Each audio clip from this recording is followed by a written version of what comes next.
My Mother, The Person and the Patient is an original podcast written and hosted by me, Fatuma Kuso. This podcast is about my mother, Timiro Abdulsamid Mohammed, Ayaya we call her. That's grandmother in Somali. And her great-grandchildren call her Ayaya too, and that is their way of saying great-grandmother.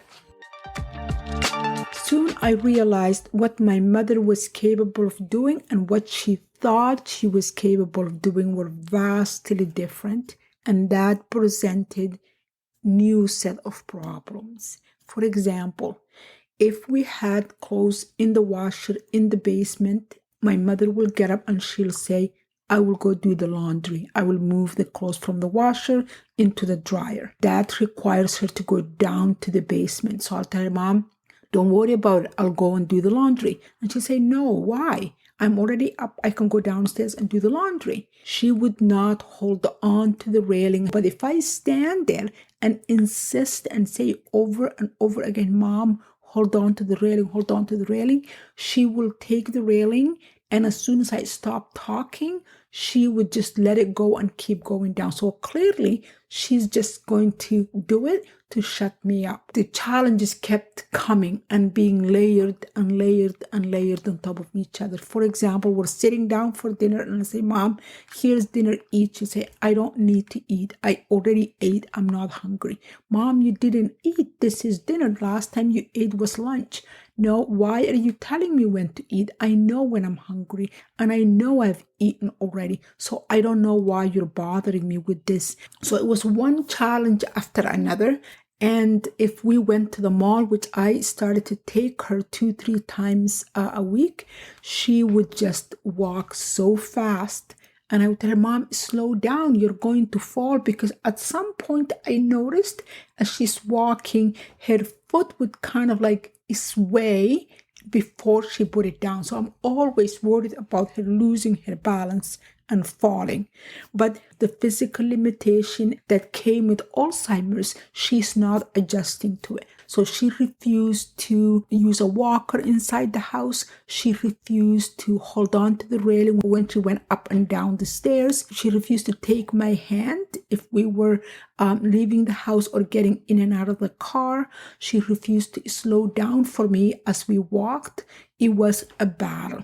And I could not really understand why this was the issue, why my mother was fighting me over this whole thing of doing this or doing that. I could never have thought about this was part of the Alzheimer's. I just thought my mother was just being belligerent and difficult, because if I told her something an hour ago, 10 minutes ago, 15 minutes ago, even a minute ago, and she forgot about it, I could understand that being part of the Alzheimer's. But there was no forgetting. I am standing there and telling her, Mom, hold on to the railing, and she's refusing to do it. Mom, take my hand as you walk so I can support you. She refuses that. Mom, use this walker. No, I'm not going to use this walker.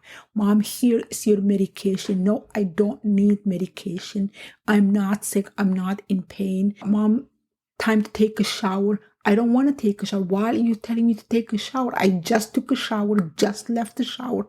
No, Mom, that was yesterday that you took a shower. Today is a new day. So it's just this difficulty of trying to instruct her on anything that stood my way. And I couldn't understand how that was part of the Alzheimer's. I had no idea. It wasn't something that I could go and tell her doctor, this is what's going on with my mother. But because if I said that to the doctor, what would the doctor do for me? So I didn't even bother to go to her doctor, because there was really no medication for being difficult. So I just tried to survive it and try to tell her every day, Mom, we're not doing this. We're doing this. Mom, you can't do this. You have to be safe. So my main concern was, how can I keep her safe when she is not even listening to me, when she is not, like, I'm not asking her to remember something I told her last hour, even the last minute. I'm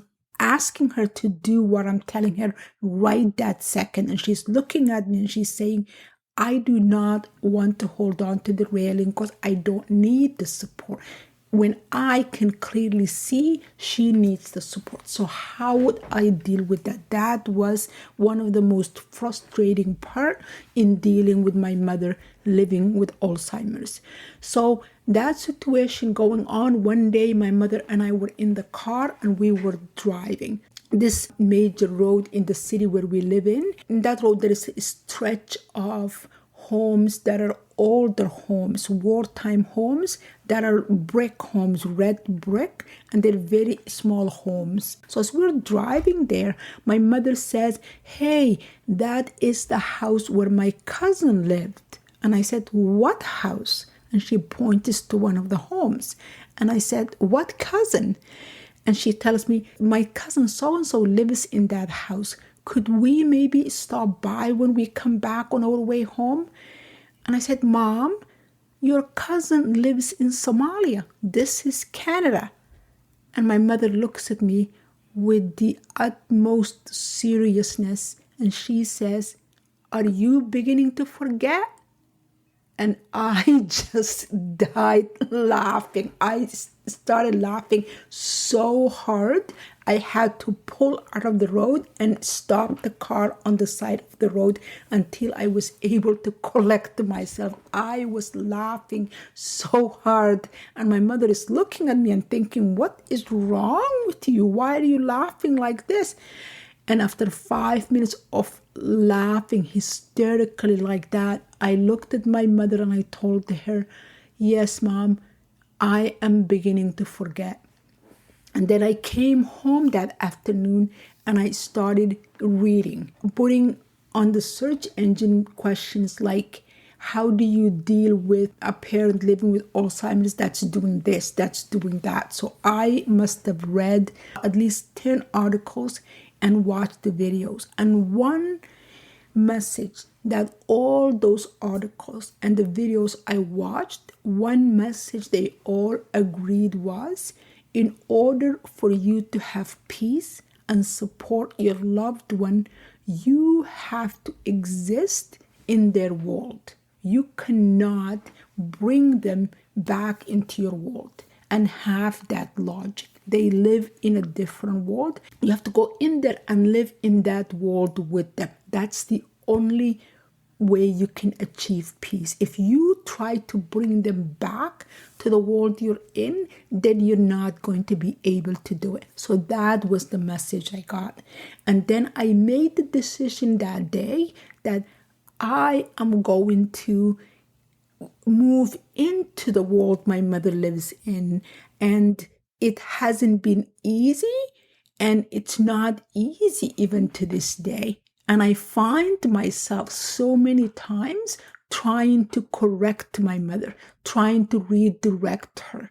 But every time I do that, I remind myself I won't be able to bring my mother back into my world. The only option I have is to move into hers with her. For example, instead of telling her, "Mom, you're going to fall, you can't go downstairs to get the laundry," I started telling her, "How about I go grab the laundry from the dryer and you fold it and put it away," because I really do not like folding and putting away the laundry. If we're walking in the mall and she's walking too fast, instead of telling her, "Mom, don't walk too fast, you're going to fall," I would tell her, "Mom, I'm really tired today and I want to walk with you. Can we maybe walk a little bit slower?"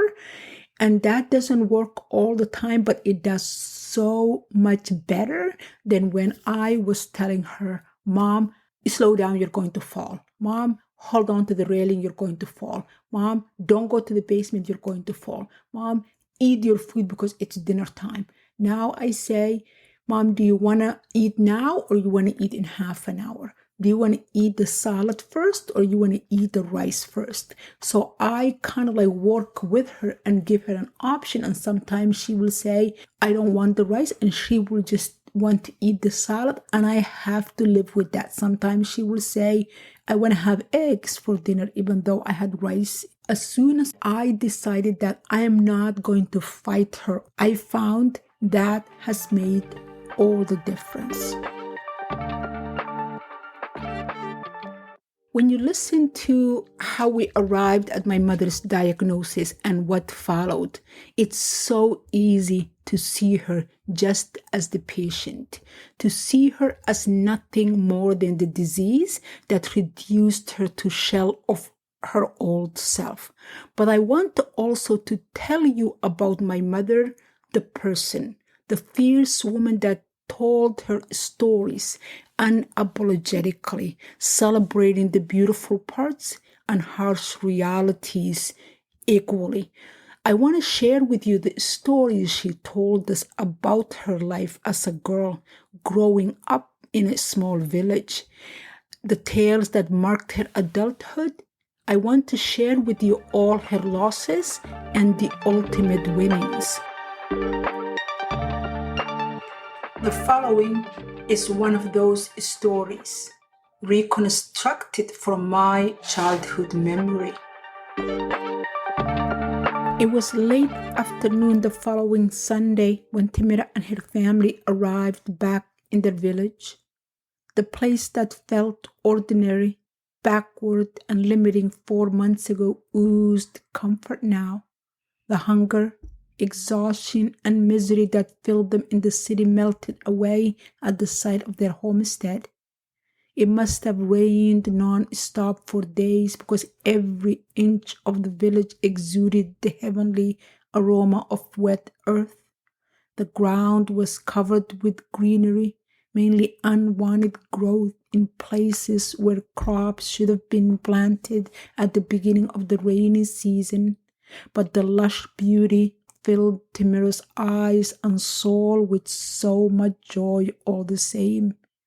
She let go of her father's hand for the first time since the execution. From the moment they left the field, the gunfire that propelled the accused mother and her son upward rang in her ears constantly. Even in her sleep, she held on to her father like a glue. Her fingers were wrinkly from the moisture of his grip. She took off her sandals, her arms wide spread and eager in an extended flight. She ran through the tall grass, laughing. Farah followed her, chasing after her. Timiro called for their father to join them. He didn't. He was different from their mother in that way. She would have joined them in their joy if she had been there, laughing louder than them. In the middle of their flight, she'd stop and hold her belly, pretending she couldn't move, only to jump ahead of them and yell, I win, at the top of her lungs. Their mother could turn into a child in the middle of her cooking or working on the grinding stone at the sight of Timiro and her brothers running about. Timiro's mother didn't care who heard. Other women in the neighboring homesteads would nudge at each other when they saw her playing with her children. They would point at her, mocking her childish ways. Timiro loved how that never bothered her mother. The more the other women stared at her, the more she insisted on wrestling Timiro to the ground, dust covering their dresses. Baba, come! Farah and Timiro continued to run faster and faster from one end of the field to the other and back again until they flopped under the tree, tired but happy. Despite the villagers abandoning Timiro and her family in the camp, now they came together to help them settle back into their homestead. Everyone, even children as young as Farah, came out. The elder organized people in groups. The women, including girls a little older than Timiro, were asked to clean the home, wash the clothes, and cook for the family. The men took to repairing the outhouse, the well, the barn, the cow shed, the chicken coop, and the cooking shed. They donated seeds and helped Timiro's father plant. She felt the smiles that came their way were genuine and kind, unlike the whispers of the untold curse that worried them when they were in the camp. Now they could offer support in the comfort of their homestead and tucked away from the city's horror. They could afford to smile. By the end of the second week, their house was clean and crops were planted. Each morning, 1 or 2 women would come by and ask Timiro's father if they needed help with anything. The family took the help with open arms at first. Women helped make the morning bread, cook the midday meal, and have the tea ready. After a while, to Timiro, their friendly gestures turned into a reminder of what they had lost. It was constant evidence of her mother's untimely departure. At least that's how it made her feel, for she didn't dare ask how her father or Farah saw it. Her dread was too heavy for her without taking on theirs. Abo, tell the elder we don't need help anymore. It was close to a month after they came to the village when Timiro gathered enough courage to say that to her father. We can take care of ourselves. She wasn't sure if her father was ready to cut that support, but she was more than ready. I don't like them coming here all the time. Timiro never found out if her father told the elder, but the woman continued to come. When 1 or 2 approached early in the morning, Timiro's stomach would rise to her throat, restricting her breathing. She would run to the outhouse heaving. After 2 weeks of emptying her stomach only to face it again in the cooking shed, she decided to deal with it herself. One morning, at the end of the second month, she waited by the main door to the house. Her father was next to her, working on a broken doorpost. Do you need washing? The woman spoke to Timiro's father in a soft voice. I could do it this afternoon if you like. I could do the wash, Timiro said before her father responded.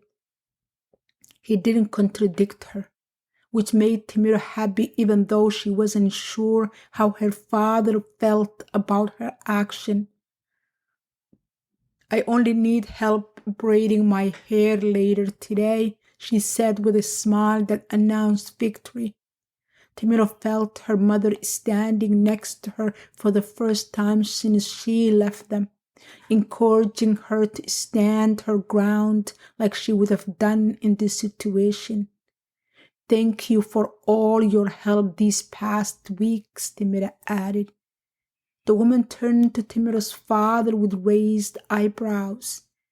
Are you sure? She asked. Timiro's father didn't answer, and her confidence to speak her mind doubled in size in his silence. I also would like to learn how to use the grinding stone and make the bread. She stepped closer to the woman. She wouldn't tell anyone this, of course, lest they think she'd gone mad. But she felt as if her mother was standing behind her and pushing her forward. She almost heard her mother say, "Stand tall and keep your shoulders squared." I could have my daughter braid your hair, the woman said after recovering from the shock of hearing a child address her in such a way in the presence of a parent. And we will teach you all you need to know about cooking. Thank you. That's all we need, Timiro said to the woman. And thank you again. You had been a great help. Timiro waited until the woman was far enough that she couldn't overhear her. Abo, she called her father. He turned to her with vacant eyes, the empty gaze he wore from the day they lost Isaac, which grew more pronounced after her mother's departure, stared back at her. The sight of his forlorn expression startled her at first, and she waited for it to disappear. She wanted the usual sparkle to return to her father's eyes, but it didn't. Like her brother, mother, and her childhood, her father's happy personality was lost forever. Are you mad at me for telling the woman not to come? Her father didn't respond, and she couldn't tell if it hurt her or not. I learned how to do everything. We can't depend on their help forever. We will be okay, her father said. He pulled Timiro close and kissed her on the top of her head. We will be.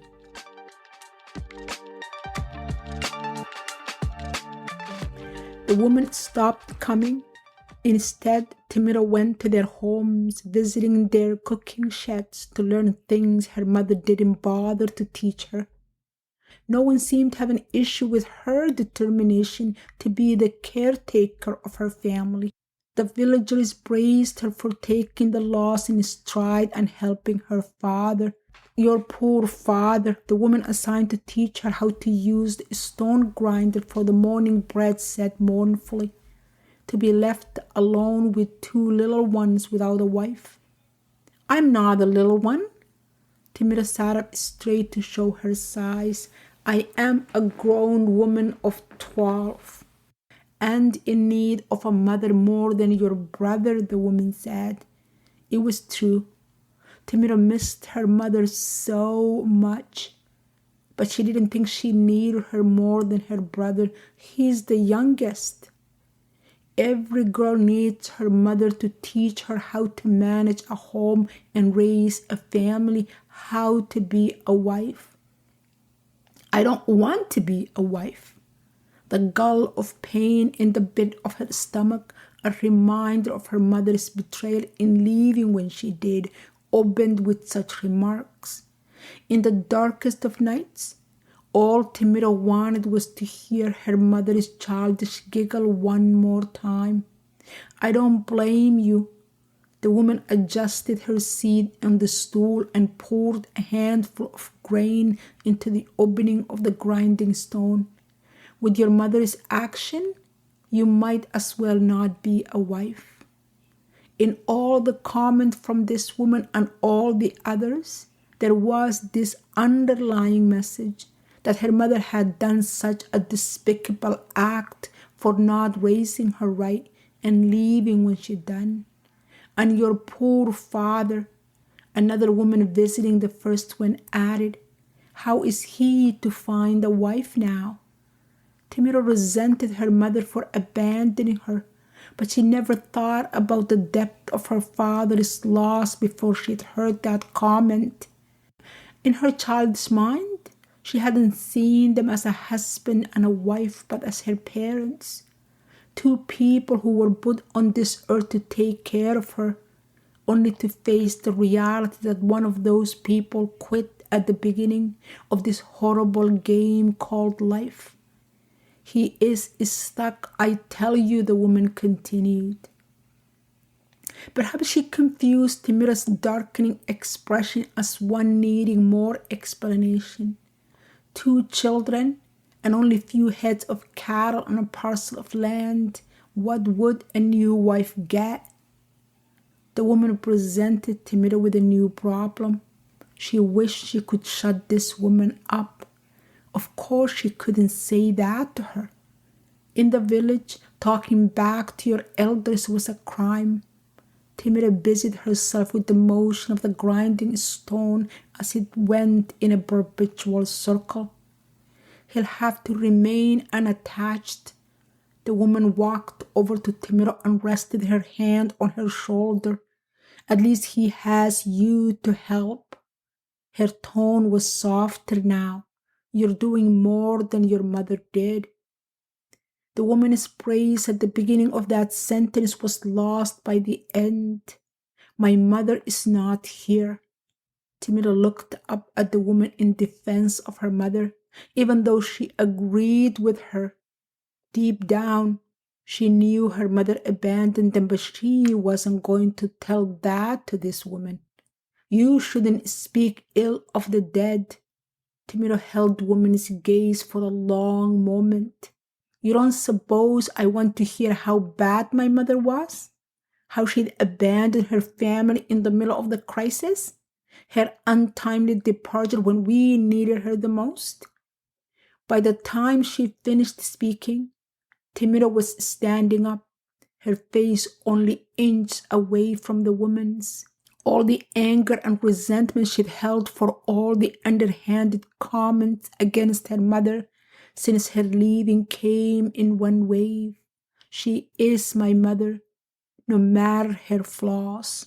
She was. The woman was shocked at hearing Timiro speak to her in such a way. She is, Timiro said, unless you have another mother for me. She dusted the flour off her hands. She's right, you know. Another woman in the back corner of the cooking shed spoke for the first time. Timiro saw the woman smile a little from one comment to the other earlier, but she remained quiet up to this point. You can't expect this child to hear horrible things about her mother and take it. I spoke the truth. The first woman wasn't backing down. You saying it's true doesn't make it so, Timiro said as she collected her flour, the grinding stone, and the grain sack.